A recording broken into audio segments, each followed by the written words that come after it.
love you, just a different package now.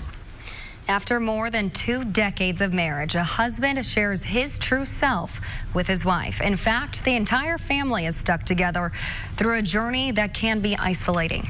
New at 11 and only on RTV6, a retired firefighter and transgender woman shares her story of self-discovery. So do we want to eat or do we want to go look around? It has taken decades for Ellie Keese to show her true colors. And just 3 weeks post-surgery, this 53-year-old is proud to be part of Indy's Pride Festival. I've been hiding for 30 years, so I went into my marriage already knowing what I was. Ellie was Eric up until 2 years ago.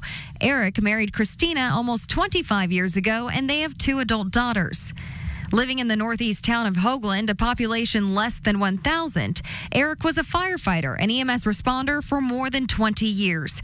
Ellie says working in a male-dominated field forced her to suppress her true self. Eric was hiding so many things that Eric was a difficult person. I look back at it and I wonder why people even stayed with him. People, including Eric's wife.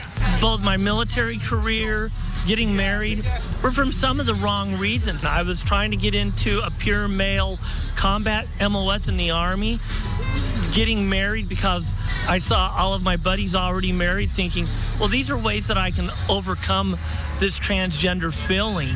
And, you know, they weren't working. And after years of pretending to be someone else, Eric finally opened up to his daughter, Rebecca.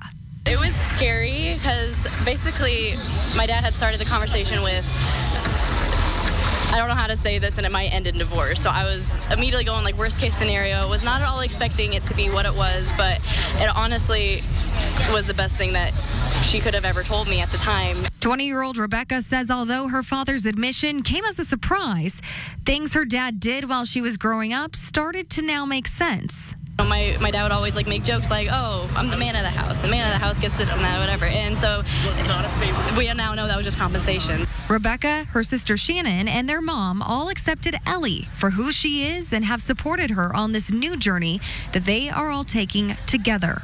Knowing that my kids will be loved and accepted for however they feel whenever they get older, and that their grandmothers are gonna love them for who they are. Christina has always been a support system, a best friend for Ellie, even when she was known as Eric, holding true to their marriage vows made 25 years ago. What did it mean to you the first time your wife called you Ellie? She'll tell you, I was crying. When I realized she had it and everything, I couldn't have felt more heartwarmed because I knew that everything was going to be okay. And for Ellie, with the love of her wife and daughters, things are moving in what she feels is the right direction. My coming out was the best thing for everybody.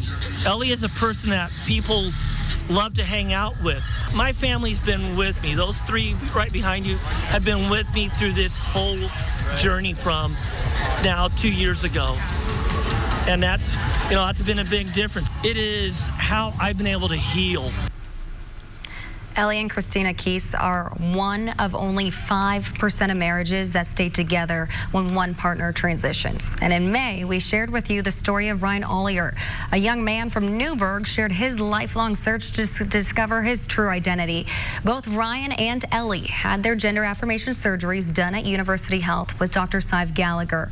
You can revisit those stories and learn more about the gender affirmation program on our website, theindychannel.com.